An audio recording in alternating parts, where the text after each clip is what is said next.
जब चीन ने बहुत बड़ी गलती करके कैलाश पर्वत पर भेजा हेलीकॉप्टर, और इस बात की चीन को इतनी बड़ी कीमत चुकानी पड़ी जिसके बारे में आप सोच भी नहीं सकते। दोस्तों, आपको पता ही है कि कैलाश पर्वत धार्मिक दृष्टि से बहुत ही ज्यादा महत्व रखता है। हिंदू धर्म के लिए यह बहुत ही ज्यादा पवित्र स्थल माना जाता है। मगर कैलाश पर्वत पर ऐसे राज्य छुपे हैं जिसे दुनिया के हर वैज्ञानिक जानना चाहते हैं। जैसे कि आपको पता है कि कैलाश पर्वत तिब्बत के अंदर स्थित है और तिब्बत के ऊपर चीन का कंट्रोल है, इसलिए इनडायरेक्ट कैलाश पर्वत पर चीन का हक है। मगर चीन ने कई बार कैलाश पर्वत पर चढ़ने की कोशिश की और कई बार वैज्ञानिकों की टीम को वहां पर भेजा। लेकिन हैरानी की बात यह है कि जब जब चीन ने कैलाश पर्वत पर हक जताने की कोशिश की है, तब तब उसे ऐसे संकेत मिले हैं जो वाकई में हैरान कर देते हैं। 1990 और 1996 के बीच चीन ने कैलाश पर्वत पर चढ़ने की कोशिश की थी, लेकिन यह कोशिश इतनी भयानक साबित हुई कि चीन ने थक हार कर बेन ही लगा दिया। 2001 के बाद चीन ने कैलाश पर्वत पर रोक लगा रखी है। आखिर क्या है कैलाश पर्वत पर ऐसा जिसकी वजह से चीन कैलाश पर्वत के नाम से ही कामता है? 17 वैज्ञानिकों का एक जत्था कैलाश पर्वत पर गया था, जिसे चीन की गवर्नमेंट की तरफ से भेजा गया था। इस टीम में कुछ चाइनीज साइंटिस्ट थे तो कुछ जापानी। लेकिन इन साइंटिस्ट के साथ क्या हुआ यह किसी को नहीं पता है, क्योंकि यह वहां पर गए, लेकिन इन्होंने एक डेट फिक्स की थी कि हम इस डेट तक वापस आ जाएंगे, लेकिन यह वापस आए ही नहीं। फिर कुछ रेस्क्यू टीम को भेजा गया था, यह देखने के लिए कि अभी भी जिंदा है या नहीं, लेकिन वहां जाकर पता चला कि इन 17 की मौत हो गई थी। लोगों का मानना है इनकी मौत कमजोरी और बहुत ज्यादा खराब मौसम के वजह से हुई थी, लेकिन असली वजह अब तक अनकाउन है, क्योंकि इनमें से एक भी जिंदा नहीं बचा था। साथ ही इनके जो कैमरा थे वो भी काम नहीं कर रहे थे और पूरी तरीके से बंद थे।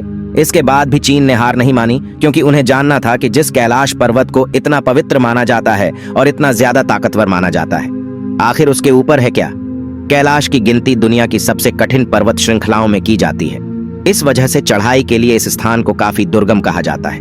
अब तक कोई भी तिब्बत में स्थित कैलाश पर्वत के ऊपर चढ़ने में कामयाब नहीं हुआ।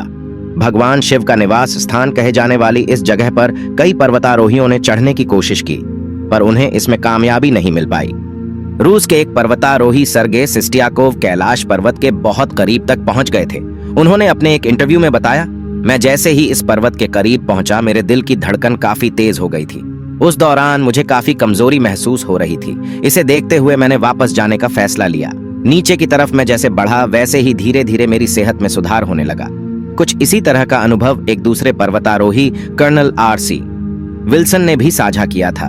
उनके अनुसार जैसे ही वह कैलाश पर्वत के नजदीक पहुंचे, अचानक ही तेजी से बर्फबारी होने लगी, जिसने उनका रास्ता रोक दिया और आगे जाने नहीं दिया। लेकिन आखिर कैलाश पर्वत की चोटी पर ऐसा क्या छुपा हुआ है? हिंदू धर्म में कैलाश पर्वत को शिव का गरा माना जाता है। कहते हैं पर्वत पर शिव और पार्वती विराजते हैं। मगर इस रहस्यमयी पर्वत का नाम सिर्फ हिंदू धर्म की किताबों में ही नहीं आता। जैन धर्म के अनुयायियों का मानना है कि सबसे पहले तीर्थंकर ऋषभनाथ को कैलाश पर्वत पर तत्व ज्ञान प्राप्त हुआ था। बौद्ध धर्म के अनुयायी भी मानते हैं कि महात्मा बुद्ध पहाड़ की चोटी पर रहते हैं। तिब्बत के डाउ अनुयायी इस पर्वत को पूरी दुनिया का आध्यात्मिक केंद्र मानते हैं। डाउ धर्म तिब्बत में बौद्ध धर्म से काफी पहले से है। ऐसी कई सारी दंत कथाएं हैं जिनमें यह बताया गया है कि कैलाश पर्वत के ऊपर शिव जी का घर है और साथ ही स्वर्ग तक जाने का रास्ता। ऐसी और भी कई बातें लिखी हुई हैं और इसीलिए चीन बहुत ही ज्यादा उत्सुक था यह जानने के लिए कि आखिर ऊपर है तो है क्या, और इसीलिए ही उन्होंने फिर सोचा कि अब वह हेलीकॉप्टर से जाएंगे।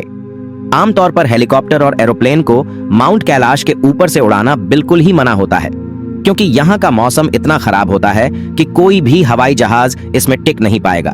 लेकिन चीन ने फिर भी एक हेलीकॉप्टर को वहां पर भेजा। चीन के मीडिया रिपोर्ट्स ने कहा कि जब उन्होंने हेलीकॉप्टर की उड़ान भरी थी तो शुरुआत में उन्हें कैलाश पर्वत के काफी खूबसूरत नजारे दिख रहे थे। उन्हें लग रहा था कि इससे ज्यादा सुंदर और शांत जगह और कोई भी नहीं है। इनके साइंटिस्ट्स का कहना था कि अगर ये सफर ऐसे ही चलता रहा तो उन्हें किसी बात की चिंता नहीं है। लेकिन इनको ये बात नहीं पता थी कि ये तूफान आने के पहले की शांति है, क्योंकि जिन नजरों का यह मजा ले रहे थे वह मजा चुटकियों में इनके लिए सजा बन गई थी। क्योंकि थोड़ी ही ऊंचाई पर जाने के बाद कैलाश पर्वत के वातावरण में बहुत ही ज्यादा बदलाव आने लगे थे। उनका कहना था कि वह जब जमीन पर देख रहे थे तो हर जगह पर हिमस्खलन आ रहे थे। ये हिमस्खलन बहुत ही ज्यादा बड़े थे। उनका कहना था कि नीचे देख के उन्हें थोड़ा डर लग रहा था, लेकिन ऊपर देखकर इन्हें और भी ज्यादा डर लग रहा था, क्योंकि ऊपर ऐसे घने काले बादल थे मानो वो हेलीकॉप्टर को निगल जाएंगे।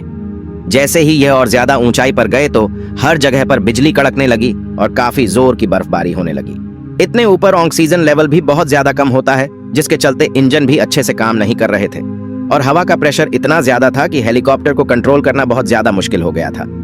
चीनी वैज्ञानिकों का माने तो उनका कहना है कि कैलाश पर्वत पर सारी दिशाएं आकर मिलती हैं, जिसके चलते उन्हें बहुत ही ज्यादा दिशा भ्रम दिखाई दे रहे थे। उनके लिए यह बताना मुश्किल था कि नॉर्थ किस तरफ है और साउथ किस तरफ है। उनके पास जो कंपास था वह भी पूरी तरीके से काम करना बंद कर दिया था। उन्हें पता नहीं चल रहा था वह किस ओर बढ़ रहे हैं। उनके लिए बस एक ही डायरेक्शन था, वह था ऊपर जाना। वह जैसे ही ऊपर जाते रहे वैसे वातावरण और भी ज्यादा खराब होता गया। फिर एक पल में इतना ज्यादा खराब हो गया कि हेलीकॉप्टर में वार्निंग मैसेज बजने लगा। साथ ही पेट्रोल के कांटे ने भी काम करना बंद कर दिया था। उनका दिल जोर जोर से धड़क रहा था और उनके दिमाग में वापस जाने के ख्याल आ रहे थे। और फिर इनके पास और कोई चारा नहीं बचा और इन्हें यह मशीन आधे में ही रोकना पड़ा। कैलाश पर्वत पर चढ़ना नामुमकिन माना जाता है। यह हेलीकॉप्टर भी उसके ऊपर नहीं चढ़ पाए। इस हादसे के बाद चीन बहुत डर चुका था। चीन को यह भी डर था कि यह बात अगर दुनिया के सामने आ गई तो उसकी बेइज्जती हो जाएगी। उसके बाद चीन ने कैलाश पर्वत की तरफ से अपना मुंह इस कदर मोड़ दिया कि वापस जाने के नाम से ही डरने लगा। और इसके बाद उन्होंने कभी भी कैलाश पर्वत पर खुद चढ़ने की कोशिश नहीं की। इन्होंने कैलाश पर चढ़ना भी बैन कर दिया। लेकिन इन्होंने और एक बार आखिरी कोशिश करने का सोचा और दुनिया के 4 सबसे बेहतरीन माउंटेन क्लाइंबर्स को बुलाया और उन्हें यह मिशन दिया कि तुम्हें कैलाश पर्वत के ऊपर चढ़ना है। इन चारों ने सोचा कि कैलाश पर्वत के एकदम ऊपर जाने से बस थोड़ी नीचे एक जलधारा बहती है और इनका प्लान वहां तक पहुंचने का ही था। इन चारों ने अपने एडवेंचर को शुरू किया। कहते हैं कि 1 हफ्ते तक इनका कोई अता पता नहीं था, लेकिन इसके बाद रेस्क्यू टीम को इनकी मदद के लिए भी भेजा गया और तभी यह चारों जिंदा मिल गए। लेकिन इनकी हालत बहुत ही ज्यादा खराब थी। इनकी आंखें अंदर जा चुकी थीं। इनके नाखून और बाल बहुत ज्यादा बढ़ चुके थे और बाल सफेद हो चुके थे। इनके चेहरे पर झुर्रियां आ गई थीं। यह ठंड से कांप रहे थे और यह बहुत ज्यादा कमजोर हो चुके थे। बाहर की दुनिया के लिए बस 8 साल, इनके लिए 25 साल जितना बड़ा समय लग रहा था। इन चारों को जल्द से जल्द हॉस्पिटल लेकर जाया गया, लेकिन यह सही अवस्था में आते उससे पहले ही इन चारों ने अपना दम तोड़ दिया।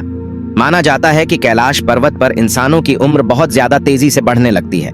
आमतौर पर हमारे नाखून और बाल बढ़ने में 2 हफ्तों का समय लगता है, लेकिन कैलाश पर्वत पर बस 12 दिनों के अंदर यह सब बढ़ जाता है। ये टाइम ट्रैवल नहीं तो और क्या है। जहां वैज्ञानिक आज तक टाइम ट्रैवल का कोई पक्का सबूत नहीं खोज पाए हैं, लेकिन भोलेनाथ की महिमा के आगे सब कुछ फेल है। माना जाता है कि यह शिव जी का कवच है ताकि कोई भी कैलाश पर्वत के ऊपर तक पहुंच ना पाए। आमतौर पर कैलाश पर्वत की एकदम ऊपर पहुंचने में बहुत ज्यादा समय लगेगा और अगर ऐसे ही कमजोरी बढ़ती रही तो वह अपर पहुंचने से पहले ही मर जाएगा। कहा जाता है कैलाश पर्वत में चढ़ते वक्त एक पॉइंट आता है जिसके बाद ठंड बहुत ज्यादा बढ़ जाती है। आपको घबराहट होने लगती है और कई आवाजें मन में आती है कि वापस चले जाओ, जैसे कि कोई हमें चेतावनी दे रहा हो। जिन्होंने इस पर चढ़ने की कोशिश की है उनका कहना कि इसके ऊपर किसी पारलौकिक शक्ति का हाथ है। वैसे ये सवाल तो मन में आता है, क्या आज तक कैलाश के ऊपर कोई क्यों नहीं चढ़ा है? देखा जाए तो एक व्यक्ति है जिनका नाम था मेलारेपा है। ये एक बौद्ध भिक्षु थे और ये 1128 में कैलाश पर्वत के ऊपर चढ़े थे। माना जाता है कि मानव इतिहास के यह इकलौते ऐसे व्यक्ति थे जो यहाँ तक चढ़ आ सके थे। वैसे नीचे आने के बाद इन्होंने किसी से बात नहीं की थी, जिसके चलते हम यह पता नहीं लगा सकते कि ऊपर है क्या। वैसे लोगों का कहना है मेलारेपा पहले से काफी तिलस्वी थे, लेकिन कैलाश के ऊपर से आने के बाद उनमें बहुत बदलाव था। उनकी आंखों को देखकर ऐसा लग रहा था जैसे उन्होंने दुनिया का सच जान लिया हो। उनका स्वास्थ्य पहले से बहुत ज्यादा अच्छा था, लेकिन फिर भी उन्होंने 7 साल के बाद 1135 में इस दुनिया को छोड़ दिया।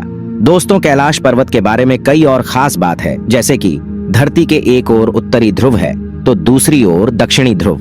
दोनों के बीचों बीच स्थित है हिमालय। हिमालय का केंद्र है कैलाश पर्वत। वैज्ञानिकों के अनुसार यह धरती का केंद्र है। यह एक ऐसा भी केंद्र है जिसे एक्सिस मुंडी कहा जाता है। एक्सिस मुंडी अर्थात दुनिया की नाभि या आकाशीय ध्रुव और भौगोलिक ध्रुव का केंद्र। यह आकाश और पृथ्वी के बीच संबंध का एक बिंदु है जहां 10 दिशाएं मिल जाती हैं। रशिया के वैज्ञानिकों के अनुसार एक्सिस मुंडी वह स्थान है जहां अलौकिक शक्ति का प्रवाह होता है और आप उन शक्तियों के साथ संपर्क कर सकते हैं। यह दुनिया की सारी दिशाएं मिलती हैं। कुछ मानते हैं यह जाने के बाद आप सब कुछ देख सकते हो, लेकिन इसके ऊपर जो कुछ भी है पक्का कुछ खास है। एक रसियन वैज्ञानिक है जिनका नाम है अर्नस्ट मुल्डाशेव। इन्होंने अपनी जिंदगी कैलाश पर लगा दी। इन्होंने एक किताब भी लिखी है जो कि पूरी कैलाश पर्वत के ऊपर इनकी थियरी से बनी है। इनका मानना है कि पर्वत के ऊपर कोई बहुत ही बड़ी शक्ति है जिसे इंसान नहीं समझ सकता है। इनका कहना है कि अगर आप कैलाश पर्वत पर 1 महीने रुकोगे तो वह आपकी जिंदगी का 25 साल ले लेगा। दोस्तों, इनका कहना है कि कैलाश पर्वत के ऊपर नहीं, कैलाश पर्वत के अंदर भी अलौकिक शक्ति है। इनका कहना है कि जब कैलाश पर्वत में रात हो जाती है तो एकदम शांत माहौल में आपको एक धुन या फिर ओम की आवाज सुनाई देगी। इनका यह भी कहना है कि कई बार आपको पहाड़ के अंदर से कुसपुसाने की आवाजें सुनाई देगी। कई बार पहाड़ के अंदर से चट्टानें गिरने की या फिर कुछ बनने की आवाज से भी आती है। इनका यह भी मानना है कि पहाड़ के अंदर कोई रहता है। इनका कहना है कि इसके बाद इन्होंने जब अपने साथियों के साथ यहाँ पर थोड़ा वक्त बिताया तो इन्हें यह महसूस हुआ कि पक्का इस पहाड़ के अंदर कुछ है। वैसे तिब्बत की पुरानी किताबों में यह सब लिखा है कि कैलाश में एक ऐसी जगह है जहां से आप स्वर्ग में जा सकते हो। इस स्वर्ग को शंभाला कहा जाता है। कई हिंदू और टाइबेटियन ग्रंथ में लिखा हुआ है कि यही से सारे देवी देवता जन्मे थे और यह भी माना जाता है कि कृष्ण भगवान का जो आखिरी अवतार होगा, जो इस दुनिया से पाप का नाश करेगा, वो यही से आएगा। और अर्नस्ट की बातें सुन के यही लग रहा है जैसे कि शंभाला कैलाश के अंदर है और शायद उसके अपर से शंभाला तक जाने का रास्ता हो। वैसे अर्नस्ट के बाद और भी लोग हैं जो जब कैलाश पर्वत पर गए तो उन्हें अलौकिक शक्ति का एहसास हुआ। साथ ही दोस्तों, कैलाश की जो परछाई होती है वो एक स्वास्तिक जैसी होती है। अब दोस्तों, हम इन सभी बातों की पुष्टि नहीं करते हैं, बल्कि जो फैक्ट लोग बता रहे हैं वह हमने आपको बताया है। वैसे आपको क्या लगता है, क्या कैलाश पर्वत के ऊपर शिव रहते हैं या फिर कैलाश पर्वत के ऊपर शंभाला जाने की जगह है? इस वीडियो को लेके आपके मन में जो भी सवाल आ रहे हैं सबके सब कमेंट्स में जरूर बताना और इस ज्ञान से भरी सच्ची बातों को सबके साथ बताना, क्योंकि ज्ञान बांटने से बढ़ता है। धन्यवाद।